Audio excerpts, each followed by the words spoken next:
Hello. Hello, Nicholas. What's How are going on? you? I'm awesome. Oh no, I am so excited for this. I really am. This is going to be fun. Um, so it's pretty much going to be pretty simple. We'll just start off with a little chit chat. We'll get to know each other a bit, and then we'll launch right into your items. But unless you've got any questions, we'll just launch right into it, I guess. Well, no, I mean, I've looked at a few of your videos, so I know what I'm supposed to do. You know the game. You know the game. But unlike most people, I have got actual questions to ask you before we get into the other stuff. The Macca in your attic spiel. Let me set my mic up properly. Right. Three quick sip of alcohol. Yeah, so I'm trying to just adjust the sound because I don't necessarily hear you very well, but Um, you might need earphones in if there's echo, but you should be all right. yeah, no, it sounds okay. Awesome. Right, here we go. Three, two. Hello, and welcome to the episode of Macca in Your Attic, a Paul or Nothing spin-off show where the guest always shows me their junk. Together, we're going to go through their attic and sift through the tit and the tat to find the primo Mccartney memorabilia. We're going to see 5 or maybe a few more, who knows, uniquely fun, strange, and sentimental items from my guest Paul McCartney collection, each with their own unique story, hopefully. Today, though, folks, I am joined by someone whose acquaintance I never actually expected to make, as not only is he someone you might not necessarily consider when thinking about the most important figures in Paul McCartney fandom, but also because until now he has decided to remain entirely anonymous. Yes, today, everyone, I have the pleasure, no, the privilege of speaking with a man behind one of, if not the most important resource for all online McCartney fans, the Paul McCartney Project, aka paulmccartneyproject.com. Everyone, please welcome Mr. Nicholas Leroy. Nicholas, welcome to the show. Thank you so much for coming on. Thank you very much to have me. I mean, I'm quite pleased to be on your show. I mean, it's a nice concept that you had with Macca in your attic. So delighted to be there. No, thank you. I did steal the format entirely from a show called A Word in Your Attic, but I just made it about McCartney purely. I don't think I'm going to get sued. I should be all right. But before we begin, like seriously, let me just I've got to thank you because my podcast, the main show, Paul or Nothing, would not be where it is today without the Paul McCartney Project. Like, it is such an important part of my research. Like, I always like to start off with books. I go to my book collection first, and I get all my quotes ready for an episode. Like, I'll be talking about Off the Ground or something. And then I'll go on the Paul McCartney Project. And I'm like, oh, I could have just looked this up in 5 minutes. Like, it's there. Every single quote I need is there. Every single issue of Club Sandwich is quoted somewhere. It is absolutely insane. But you know what? For the benefit of anyone who might not know, what is the Paul McCartney Project and how did it start? So the Paul McCartney Project is a website I started 10 years ago, 11 years ago, 2010. And the idea was that, I mean, the career of McCartney is rich, I mean, from the 60s to now.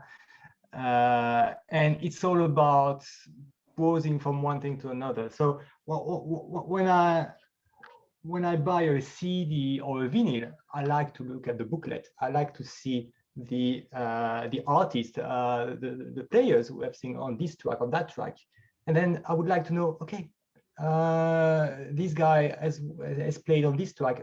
Which of the tracks has he played on? And you know, you can't really do that. So you have there are some great books where you can try to dive into the indexes to find that, but it's very difficult. So that was the idea of the website, is to use the internet links, and basically you go from an album to a song to artist, or you can go to a concert page and then you goes back to the tour page and so on and so on. So it's really about, I hope that users are browsing on the website, are switching from this page to that page, and are discovering something in between. So that was the idea, the initial idea. I can guarantee you they are, because even just a couple of days ago, I discovered the section on the website that goes into the making of all the music videos, and I was like, oh my God, this is a treasure trove of information. How do I like? And I feel like I haven't even explored half the website yet, and I haven't even explored a tenth of the articles. And it's always exciting to be like, oh, okay, let's find out about something about Uwe Soleil. Oh, it's there. There's everything you need to know. It's absolutely fantastic. So like, did you take inspiration from sites like the BeatlesBible.com? Were they around before Mccartney Project? I think they were around at the same time, but honestly, when I started this project, I knew nothing about the online websites about Mccartney. So I've discovered the Beatles Bible later on. Okay. The good thing is that so I started with the solo period and the late solo period, and then at some point I said, okay, I need to cover the Beatles period as well, because if I want to cover the concerts, and I mean, yes, all those Beatles titles, so I need to cover the songs. But then, who am I to cover the Beatles period when there are so many people who have covered it? So should I do it? Should I not? And then I switched to it, and then I looked at the Beatles Bible. They cover the Beatles period. It's amazing the way they look at it. So yeah, I always have those kind of dilemma. Where do I stop? What is my remit? And basically, I think my remit is, the entire career I'm trying to cover. So basically, 10 years have passed. The site is where it is, but I will need 10 or 20 more years, right? Is there any information that you feel like you haven't got access to that you'd like to include on the site, like maybe a catalogue or a gallery of every painting McCartney has painted, something like that, things that we don't have access to? Oh, yeah, of course. It started with the music, right? The idea was to cover the music, and then it covers a bit the films, the music videos, and then indeed the books, the paintings, and obviously I didn't want to cross and explore the personal life, but the problem is that the personal life and his career are so intertwined. Linda, even the way what he does with his daughters those days. The legacy of Linda McCartney food and so on. It's so intertwined, so I have to cover that. So yeah, of course. I can't imagine what I don't have access to, obviously. But yeah, it's there are so many things. We're talking about 60 years, right, of someone very active. So I always discover something new, and sometimes I even find something. Wow, I didn't know that. And I'm going to add it to the website, and okay, it's already there. I'd forgotten. That's fantastic. I do. You know what? So much of what you're saying, I totally sympathize with, because when I started this show 5 years ago, I was like, okay, I'm just going to do an album every 2 weeks. And if I'd have stuck to that format, I would have been finished about 3.5 years ago.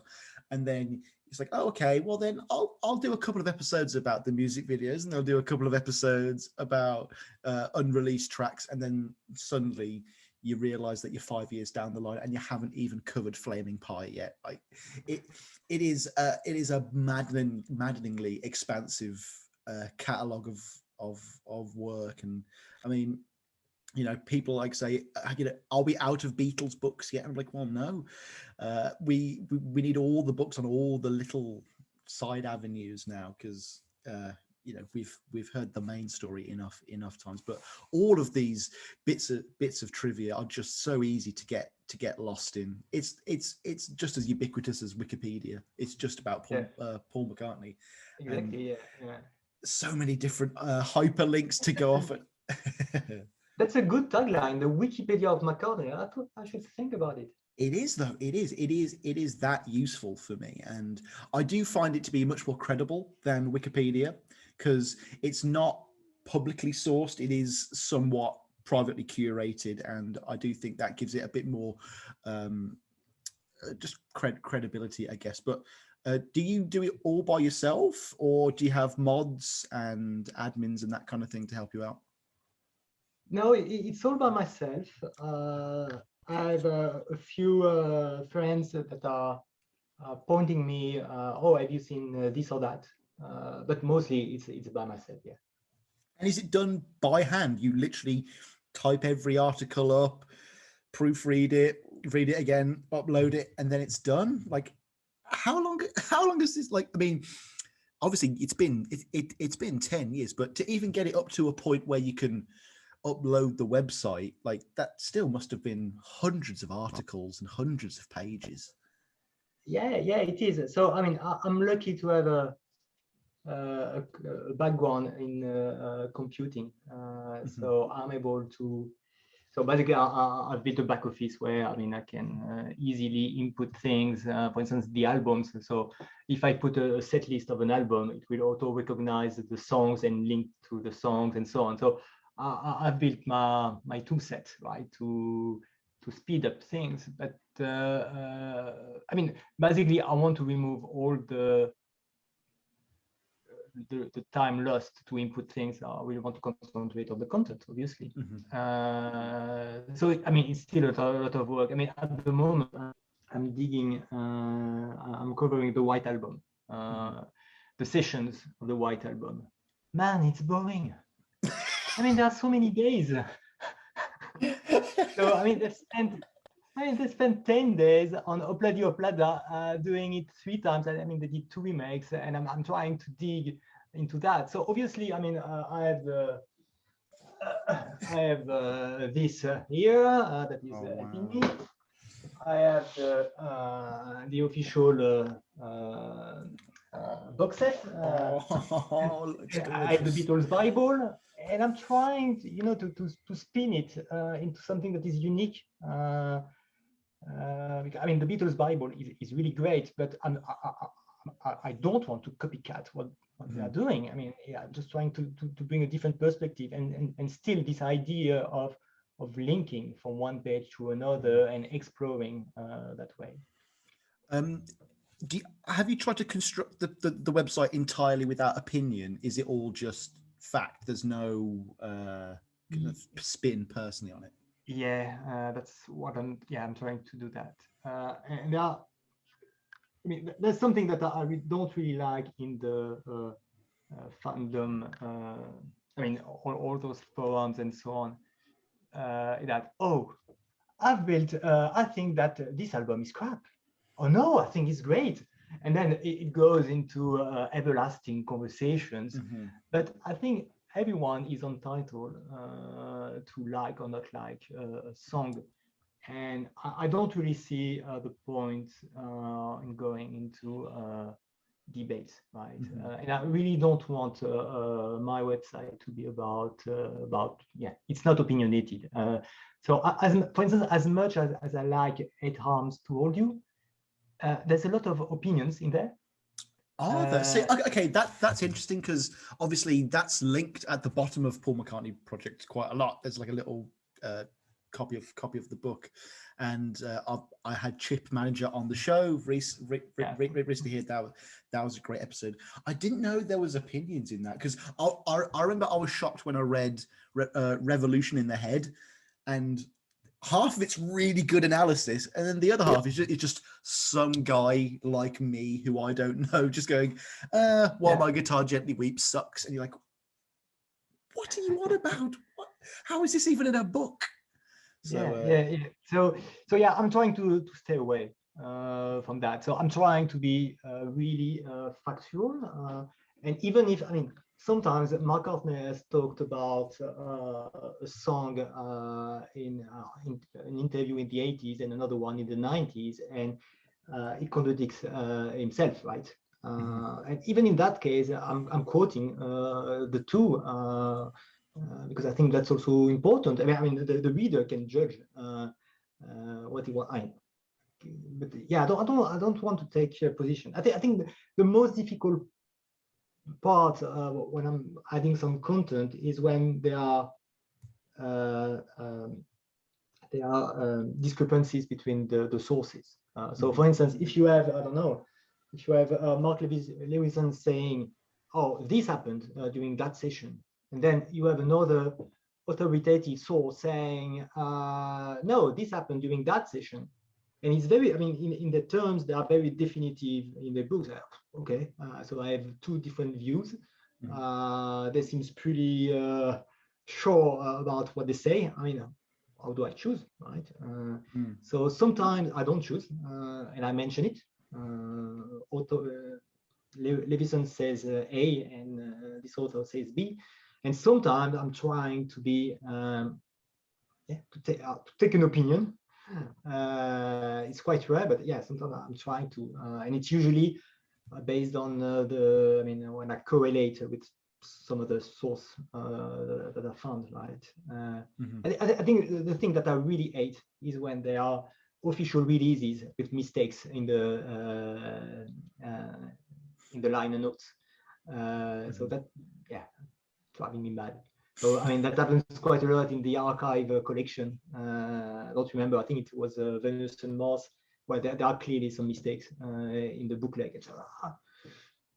No, that's interesting because one of the main stories that came out this week, it was just in one of the recent news segments I covered in the pod, and the promoter for Jimi Hendrix's first UK tour has recently come out and said that Paul McCartney was definitely not at that show that Jimi Hendrix was at. And it's like, oh, okay, now we've got to reevaluate the last 40 years of stories that Paul has been telling. Oh no. Oh, so many books could be wrong now. Yeah, that's I didn't follow that. Yes, quite troubling, seeing as how in McCartney 321 Paul tells the exact same story again. So I reckon that was definitely timed. Someone's definitely thought ahead with that one. But before we press on to the true subject at hand, what made you decide to be a kind of semi-anonymous figure then? Was it just to avoid the riffraff of the Beatles fandom, or? Well, no, I mean, I'm not looking for fame, right? And I don't necessarily have many entries in the community.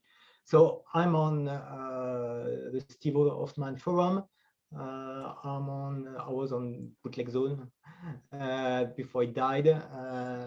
But I mean, not in an anonymous way. I mean, I have my words, but I didn't contribute much, right? So, and again, I mean, I think it's a question about where do you spend your time? Do I prefer spending my time on forums discussing and changing, or do I prefer spending my time looking at content and adding content? I prefer the second option, right?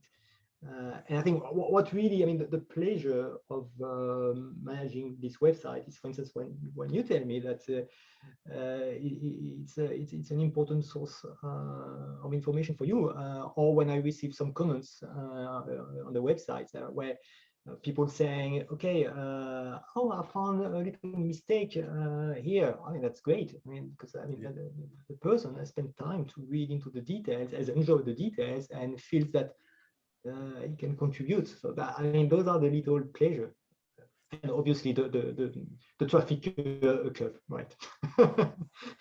Again, I so relate to that idea of where do you want to spend your time, because something I get quite a lot of flack for from Facebook moderators and admins is when I've got a new episode of the show out, I'll go on to about 50 Paul McCartney Facebook groups, 50 Paul McCartney Facebook pages, 50 Beatles groups, 50 Beatles pages, copy and paste, link.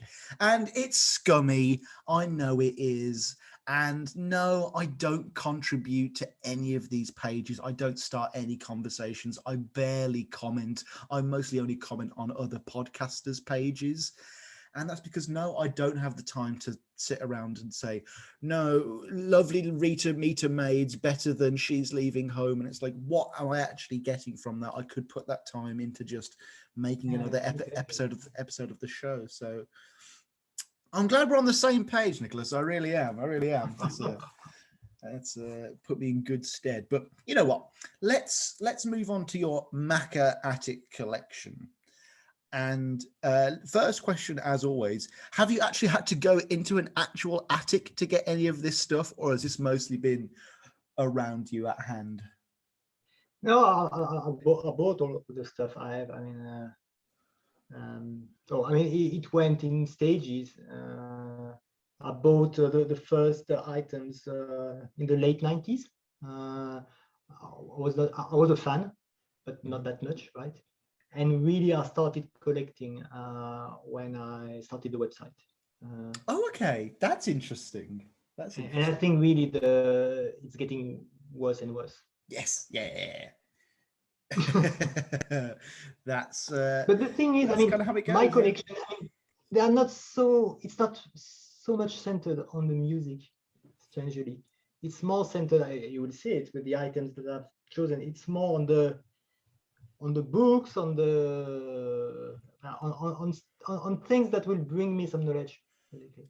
Information content. That's interesting, because mostly up until now it's been very superfluous, very kind of throwaway items. It's just stuff you buy for the fun of it, purely because you want to own it. And as someone who finds it very, very hard to sit down and read an entire book on the Beatles, I'm glad that you can sit down and read an entire book of the Beatles, because then you can distill it and put it on your website for my lazy ass. So thank you so much for that. Also, just before we begin, I just want to quickly show off to everyone at home my Mccartney 3 Imagine shirt. Oh, yeah. Brand new. Yeah, I've got the box. I got the box here and everything. I got the dice and the see. I can do this show too as well, folks. I've got stuff. Get the cool copy of the album with the cool artwork on the back. The funniest thing that came in here though are the pencils. The pencils are so funny because it's like they are completely worthless, but if I don't use them, they will be slightly more than worthless in 100 years' time. It was all about the shirt, though. I'm probably going to buy another one. I want the black one now as well. But yeah, 3 Imagine stuff. I was a sucker for that. I really. I just bought one edition. That was enough. Was it a black one, or did you get one of the coloured ones? No, the splatter one. Oh, you got the splatter one. Nice. I wish I'd have got that one. And it's really nice. I mean, it's nicer in real than on the website. No, I was a bit disappointed with the store-bought one. The cardboard felt a bit naff, and there was no gatefold. Yeah, I thought that was a little bit cheap. But actually, most of my questions aren't actually relevant, seeing as you've only been collecting the last 10 years. Most of my questions are like, what was it like before the internet? That's funny. No, have any items ever eluded your grasp, or you haven't been able to pick up? Oh yes.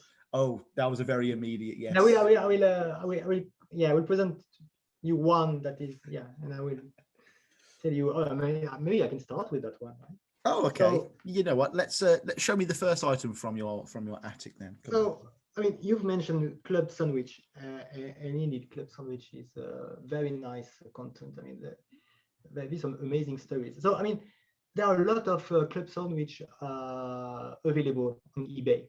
Mm-hmm. And I don't know why. There are some that are very easy to find.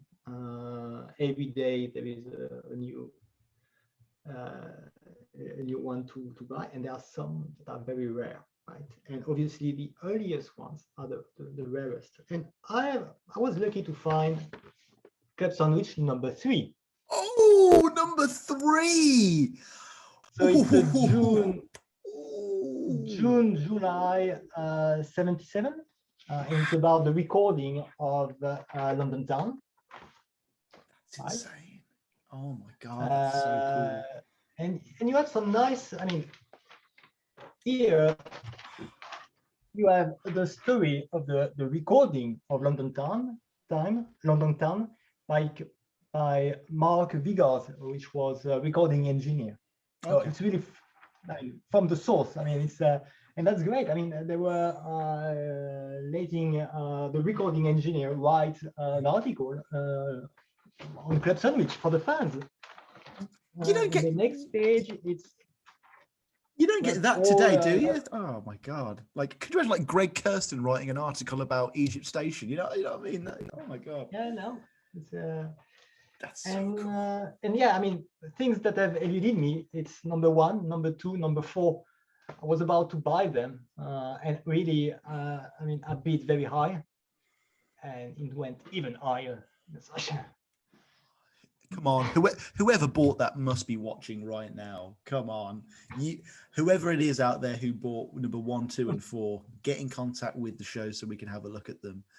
Oh, someone must have all of them. Someone must have all of them, and I bet. Oh yeah, I mean, there are. I mean, if you go to, I mean, there is this website. I don't know if you know it. It's tracks.cu.uk. It's a site about memorabilia about the Beatles mainly, and they have a complete set. But then I have a complete set -4. So that's pretty frustrating. That's worse than an empty collection. It really is. I've got about 3 or 4, maybe 5 copies of Club Sandwich, and I treasure them so much because kids today don't know how lucky the generation before was. The access you had to Paul with that magazine was unparalleled. Like, you know, for all of that, you know, now you've got to sit through 12 interviews, 2 podcasts, 6 articles across 6 magazines. Back in 77 to the early 90s, you just bought 1 magazine. It was all the Paul you needed. It was absolutely incredible. So yeah, what number 3? That's incredible. and the thing is, I mean, there are some Club Sandwich that are, I mean, so there are those are books, right? I mean, they give my regards to Boat Street 1. I mean, it's a book. I've got that one. Yeah, it's ridiculous, and it's in color, printed. Yeah, like it. Yeah. It must have cost so much money to make. No wonder they can't do it anymore. Like it would have to be a website subscription app if they were doing it today to cut all those costs. Yeah. And there are some others. I mean, it's 2 pages, and you are so disappointed when you. It's strange. I mean, I don't know how they did that, but that's incredible. Right, come on, let's have a look at your second item from your attic. It's still a bit related to Club Sandwich. I mean, do you know? I'm sure you know that there was something before Club Sandwich, right? No, I don't. Okay, this is brand new information for me. Really? There was something before Club Sandwich. Oh, wicked. Yeah, there was the Wings Fun Club. Okay. Yes, I've heard of the Wings. And you have, for instance, here it's number 1, 74. So it's far more amateurish, right? I mean, you have it's a scripted. Sorry, I don't know if you can. I know you can't really see. It's text, yeah. Yeah, it's text. It's so for instance, on this one, what do I have? I have Stockport in the studio. So on January 3rd, Paul, Linda, and Danny arrived at Strawberry Studio Stockport to begin work on the first solo album recorded by Mike produced by Paul, blah, blah, blah. Later, I spoke to Peter Tardesal, who engineered the session, and you have an interview again of the engineer, and you have a lot, of content. And, you know, I mean, so I've had some trouble to get the latest Club Sandwich, but for the Wings Fun Club, I had a full run. I managed to buy the full run. So I have, I mean, this one, which I don't really know what it is about. Here, here it's even before the Wings. That's the very first newsletter. It was not called the Wings Fun Club yet, but it's the very first newsletter sent to fans.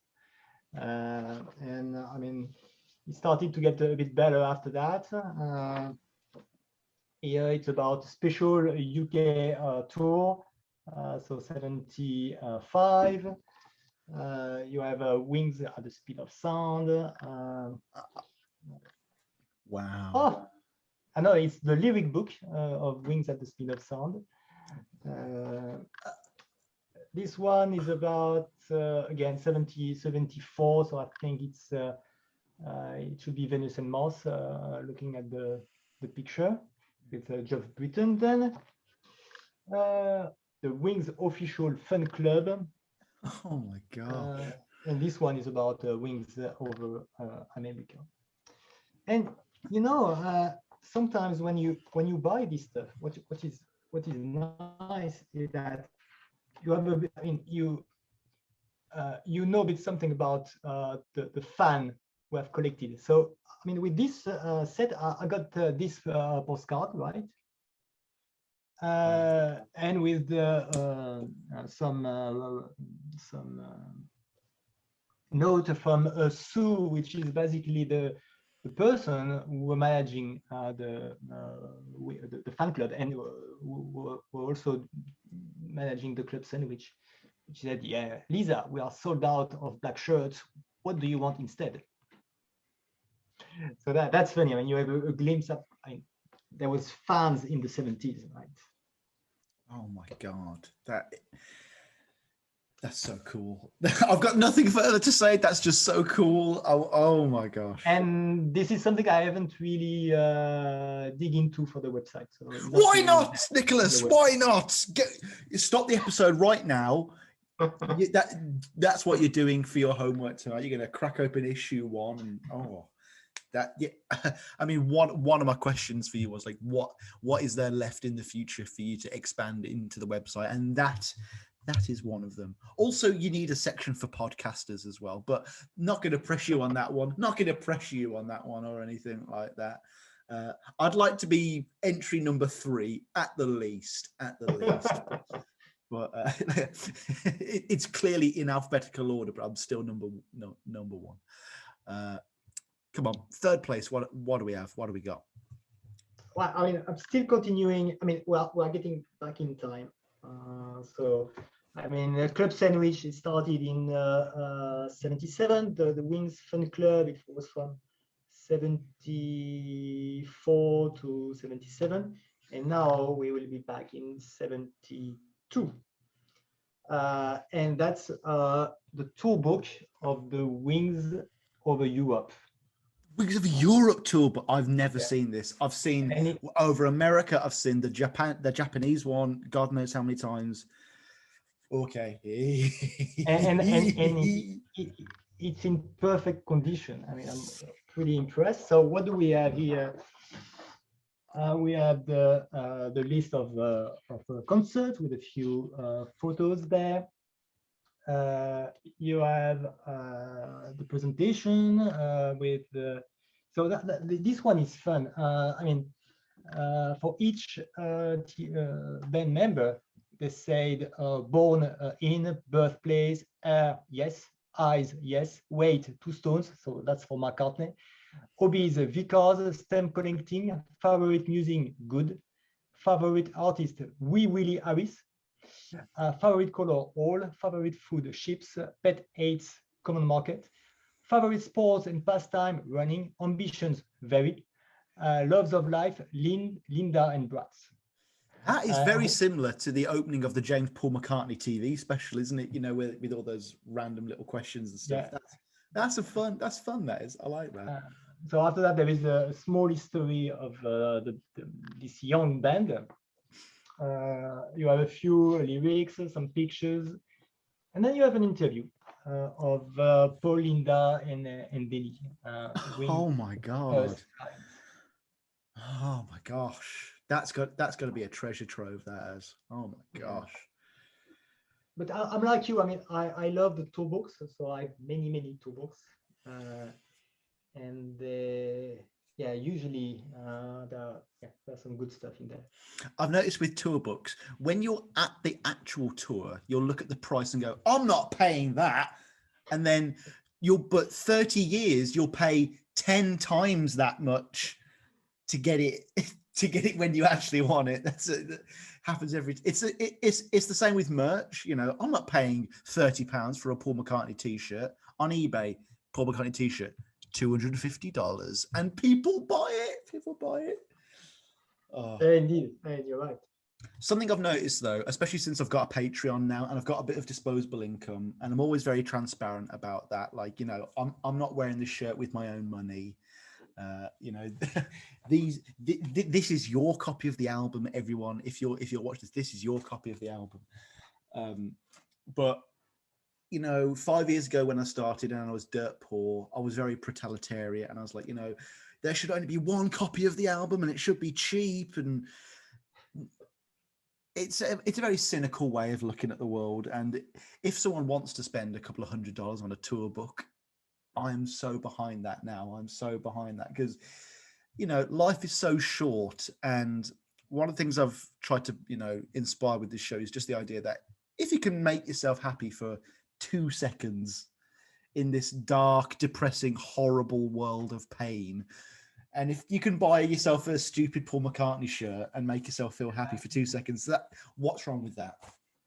I mean, we all have our center of interest. I mean, for us, it's Paul McCartney. For some others, it's to have the latest iPhones. Or, I mean, we all need to splurge on something, right? Oh, sorry, my mic was turned off there. No, I get that. I totally do. It's important. It really is. Sorry, I'm also pouring a Coke right now at the same time. This is definitely going to get cut out of the final episode. Although I've noticed, I say that a lot. I say it's going to get cut out of the final episode, and then I watch it like 2 weeks later when it's on YouTube, and I never cut it out. So this will probably stay in as well. What's your fourth item? What's your fourth item today? Maybe I can take maybe a bit of the personal memories.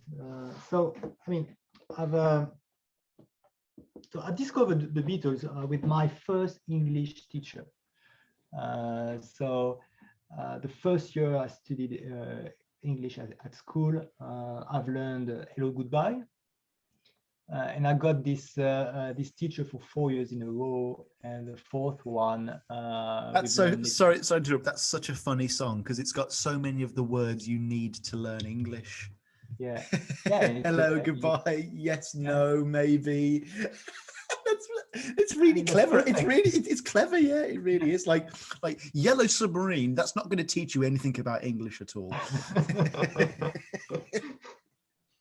And so I really dig that, and I don't remember what year it was, but I mean the first Mccartney album that went after I've discovered the Beatles, it was Flowers in the Dirt. So I was quite young. I wanted to go and see in concert, but I couldn't. And then there was the New World Tour, and again I was not able to. But then I've discovered this in a music shop, and that's the very first thing I bought that is can be part of a collection, should I say? And I like that not because of its value. I don't know its value, but I like that because it's my first Paul McCartney item. So that's this. That's. What the heck is that? What is that? It's a box set, the New World collection. So it's a limited edition. So mine is 1,045. I don't know how many items there were. And basically, the box contained Off the Ground, obviously, Wings' Greatest, and Unplugged.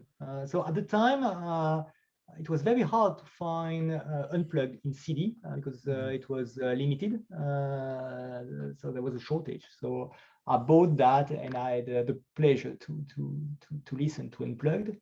There was a tour book and a T-shirt, and also a little pin. So I'm going to open it. Oh yes, yeah. What a weird inclusion to put Wings' Greatest in there as well. That's very interesting. Random. It was a bit random. So there was this Paul McCartney New World Tour. Yes. Love it. Love it. But it was the 90s, right?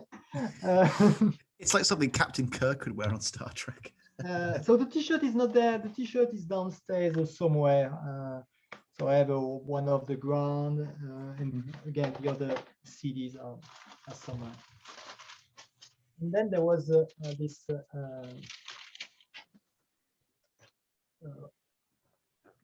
this tour book, Paul McCartney, the New World Tour. Nice. With some you know those pictures. Yeah, classic. But they are they're in big format, right? And it's it's quite a pleasure to see them. Really nice. That's nice.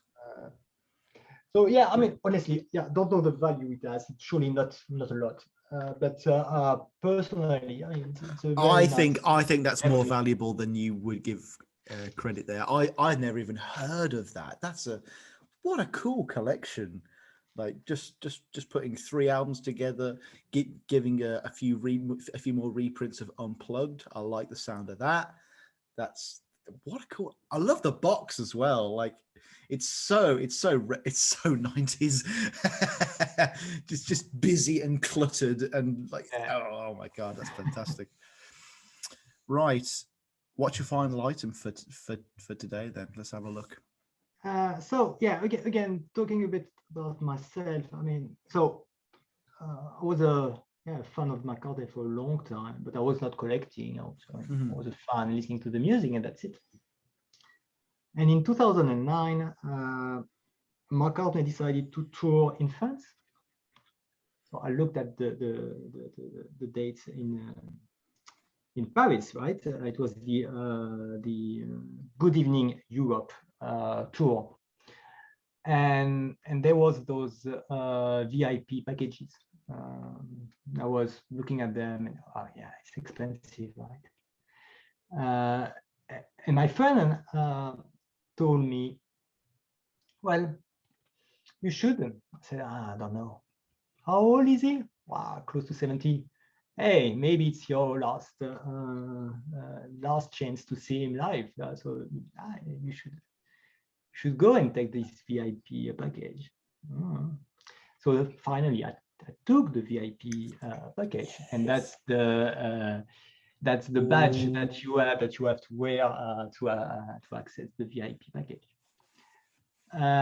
So the Good Evening Europe in Paris. And so basically that was, in 2009. And I was so amazed by the experience. I mean, the sound check. And I was in the front row for the concert.